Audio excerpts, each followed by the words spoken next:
when creature met creature.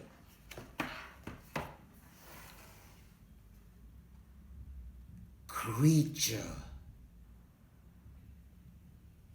of no words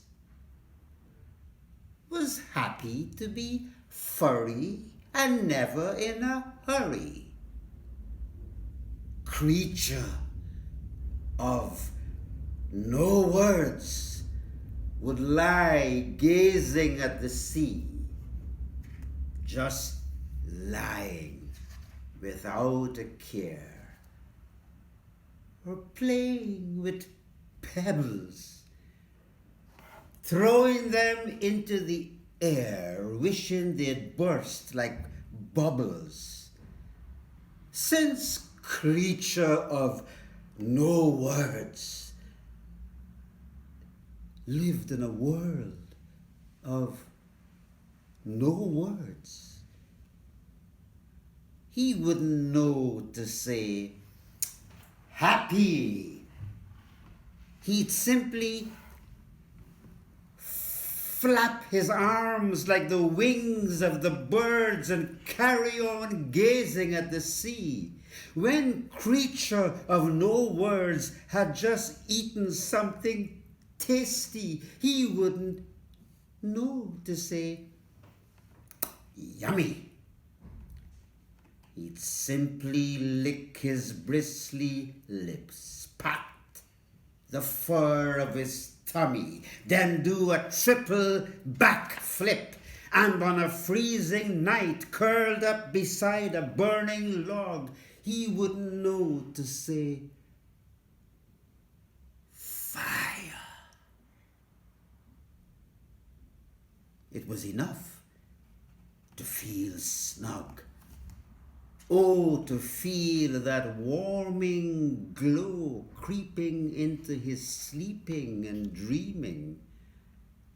Sometimes, for no reason at all, creature of no words would get this feeling like the chill touch of ice. This made creature of no words thump his chest, beat his head once, twice, lift his eyes towards the far clouds. Yet, from his lips would come a deep down belly groan. Yeah!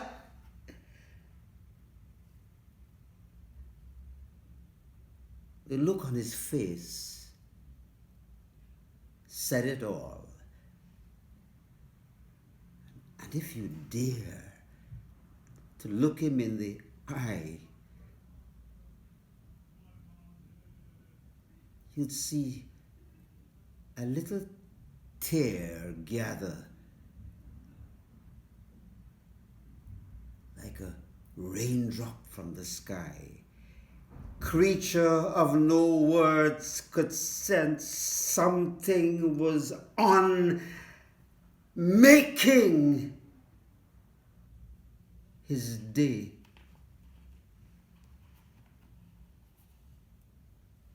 But sad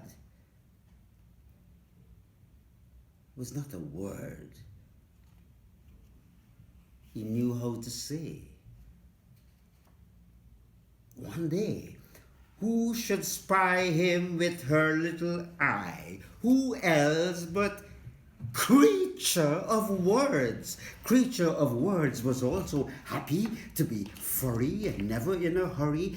Now, creature of words lived in a world of words and loved to speak them out loud.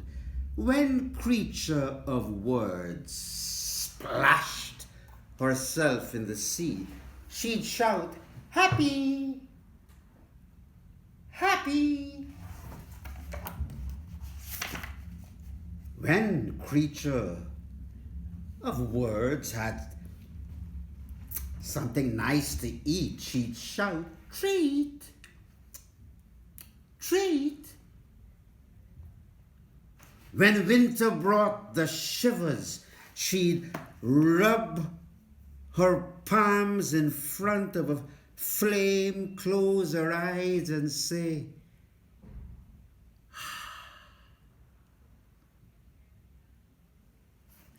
"Fire."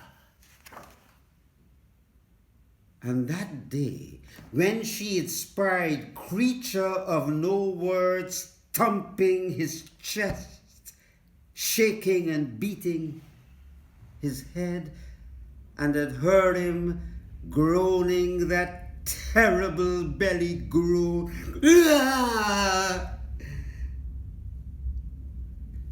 She'd sensed his sadness with no word said.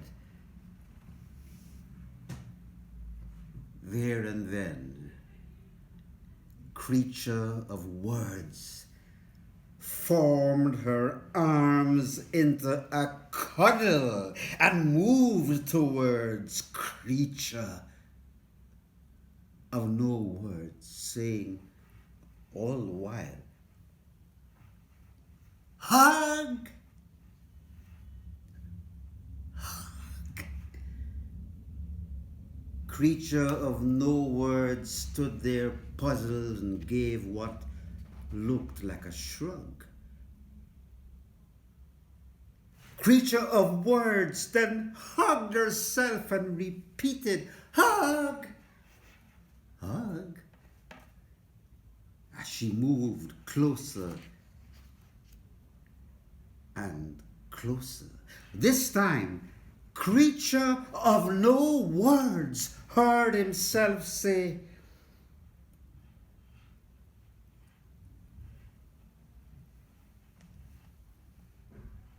"Hug!"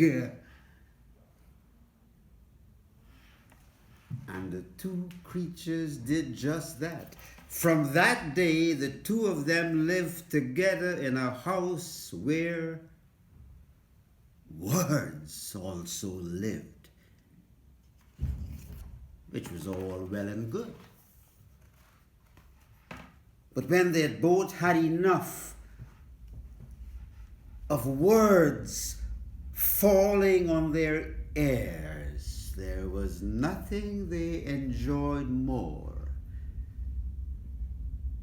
than a no words night beside the fire, stroking each other's fur, just listening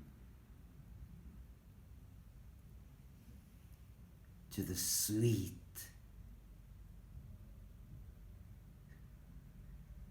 silence